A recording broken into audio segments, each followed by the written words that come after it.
আসসালামু আলাইকুম গাইস, এই যে ঐতিহ্যবাহী হাট আগের পরে এরকম হাট মিলতো মাঠের ভিতরে দেখেন গাইস। তো ভালো লাগলে এই জায়গার নাম কি কাকা? আসসালামু আলাইকুম, ভালো আছেন কাকা? এই জায়গাটার নাম কি?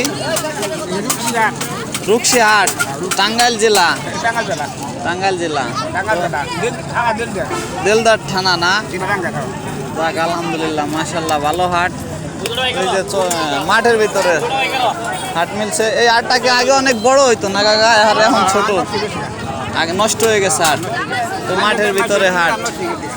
তো গায়েস এখানে আর আমি এই যে সেন্ট বেচতেছি, হাতে আসছি। তোমার নাম কি? রিফাত। রিফাত আছে।